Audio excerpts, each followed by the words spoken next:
दूसरा, 45 दिनों में 66 करोड़ लोग महाकुंभ में शामिल हुए, लेकिन इसके बावजूद कोई विवाद नहीं हुआ, कोई धार्मिक असहनशीलता कहीं भी आपको दिखाई नहीं दी, किसी दूसरे धर्म का बहिष्कार करने की कोई अपील नहीं हुई, सड़कों पर अपने धर्म का सार्वजनिक उग्र प्रदर्शन एक जगह भी आपको दिखाई नहीं दिया। इन 45 दिनों में लोगों ने महाकुंभ में सिर्फ सद्भाव, आस्था और भक्ति को महसूस किया और वही आपको दिखाई दिया। कहीं भी आपको धर्म का उग्र रूप देखने को नहीं मिला। तीसरा, यह भारत के गरीब और निम्न यानी लोअर मिडिल क्लास लोगों का सबसे बड़ा धार्मिक और सांस्कृतिक उत्सव था। ज्यादातर जो लोग यहां पर आए वो ऐसे लोग थे जो गरीब हैं, दूर दूर से आ रहे हैं, जिनके पास अपनी गाड़ियां नहीं हैं। ये भारत के वो लोग हैं जो आज भी बेईमानी को पाप मानते हैं, जो सोचते हैं कि पाप करेंगे तो भगवान ना सिर्फ उन्हें ऊपर से देख रहे हैं, बल्कि पाप करने की सजा भी भगवान उन्हें देंगे। ये वो लोग हैं जो सर्वे करने वाली एजेंसियों से हर बार छूट जाते हैं, ये गिनती में आते ही नहीं है। और ऐसा नहीं है कि इन लोगों के जीवन में चिंताएं नहीं है, कोई तनाव नहीं है। चिंताएं तो इन लोगों को भी हैं, लेकिन ये आज भी स्ट्रेस नाम की बीमारी से अनभिज्ञ हैं। ये स्ट्रेस की दवाइयां नहीं लेते। इनके पास खुद को तरोताजा करने के लिए वेकेशन पर जाने का विकल्प नहीं है, और ना ही ये डॉक्टरों के पास छोटी छोटी बीमारियों के लिए जाते हैं। लेकिन ये लोग अपना वोट जरूर डालते हैं। और आज हमारे देश के नेताओं को देश के इस सबसे बड़े सर्वे से सीख लेनी चाहिए और जानना चाहिए कि असली भारत क्या सोचता है और असली भारत कैसा व्यवहार करता है। ये जो लोग आपको आज दिखाई दे रहे हैं, ये ही असली भारत हैं।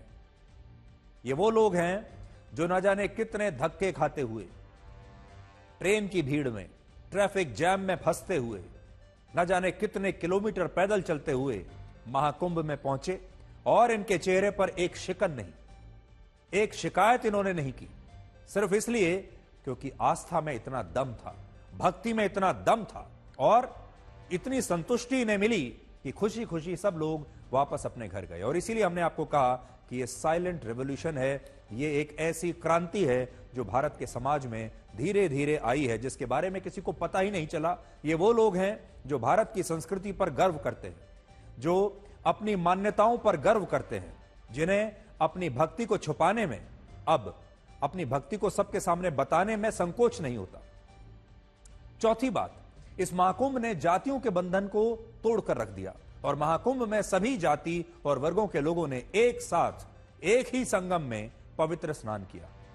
आज जातिगत जनगणना की मांग करने वाले विपक्षी नेताओं को इस पर एक जांच बैठानी चाहिए कि कैसे इस देश के दलित, ओबीसी और सवर्णों ने बिना एक दूसरे की जाति और वर्ण जाने और पूछे एक साथ संगम में एक ही घाट पर पवित्र स्नान कैसे किया।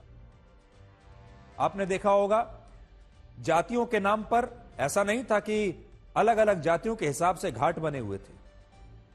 पांचवी बात, इससे यह भी पता चलती है कि हमारे देश की जनता संगम में स्नान करने को अंधविश्वास और पिछड़ापन बिल्कुल नहीं मानती। हमारे देश के हिंदुओं को आज भी इस बात पर विश्वास है कि कुंभ के दौरान संगम में पवित्र स्नान करने से मोक्ष मिलता है, शांति मिलती है और पुण्य की प्राप्ति होती है। आपने देखा होगा, हमारे देश में बहुत सारे लोग इसे अंधविश्वास मानते हैं, कहते हैं ये बेकार की बात है। लेकिन हमारे देश के 66 करोड़ लोगों ने कम से कम ऐसे लोगों को यह बताया है कि वो इन परंपराओं को, इन मान्यताओं को, सनातन धर्म को अंधविश्वास नहीं मानते। और आखिरी बात यह है कि लोगों का महाकुंभ से अब भी दिल भरा नहीं है।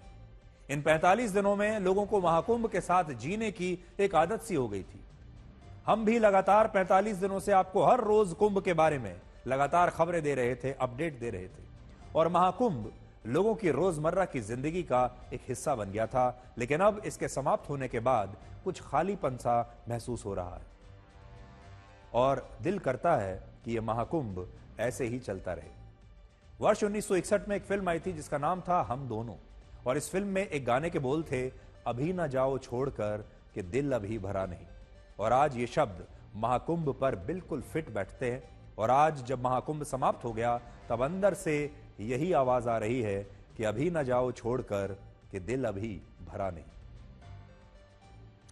यह डिजिटल युग का पहला महाकुंभ था जब पूरी दुनिया में इंटरनेट पर महाकुंभ को सबसे ज्यादा बार सर्च किया गया।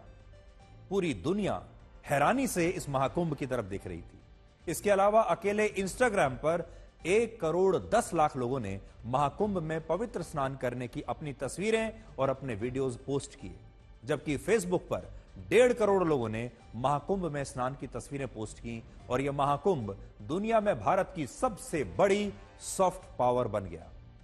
एक सोशल मीडिया प्लेटफॉर्म पर हुए सर्वे में दुनिया के 72% लोगों ने यह बताया कि उन्हें आज भारत के महाकुंभ के बारे में अभी कोई जानकारी नहीं थी, लेकिन इस महाकुंभ को देखकर उन्हें यह पता चला कि दुनिया में सबसे बड़ा धार्मिक आयोजन असल में भारत देश में होता है।